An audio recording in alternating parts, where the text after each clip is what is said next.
Alright, today we're going to take a look at drawing a reflective bowl using some markers. So what I've done is I've drawn a bowl with a 7H pencil. I'm going to be using these Faber-Castell permanent markers that have India ink in them, and they're grayscale. So I'm going to start with the lightest pen that I have.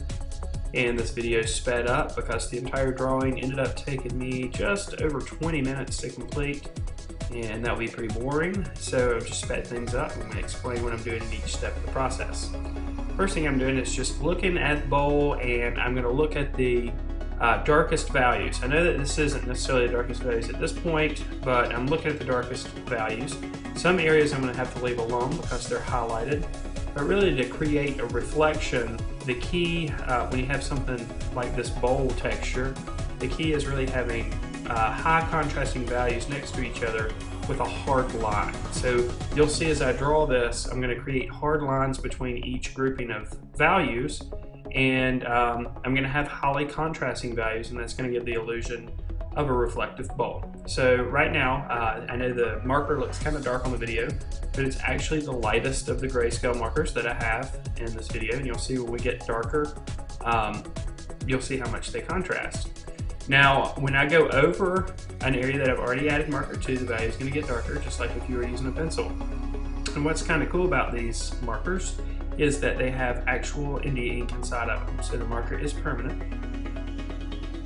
Now, at the beginning of the video, I started making cross contour lines that kind of follow the contour of the bowl. I'm also going to add a couple of lines that go horizontal to those around the bowl too, because in the bowl that I'm looking at, it does have those reflective areas of value as well.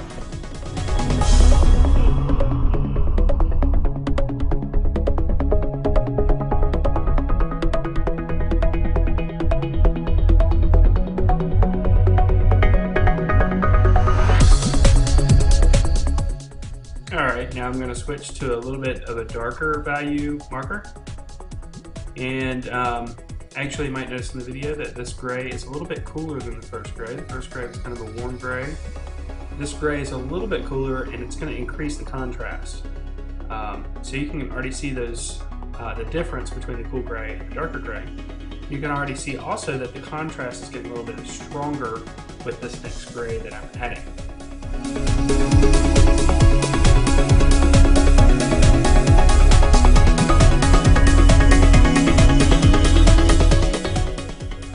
Now it's time to move on to a little bit darker value. And again, this gray is a little bit darker value, but it's a little warmer. So again, it's going to create some contrast there.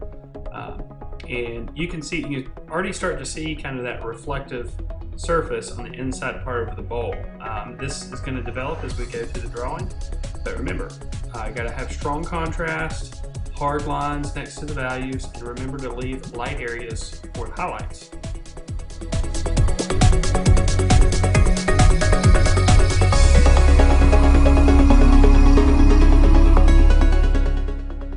Now in my case, I have a bowl set up on my table, and that's what I'm using as reference. And I actually have 3 light sources in the room that I'm drawing. So I'm going to have 3 cast shadows.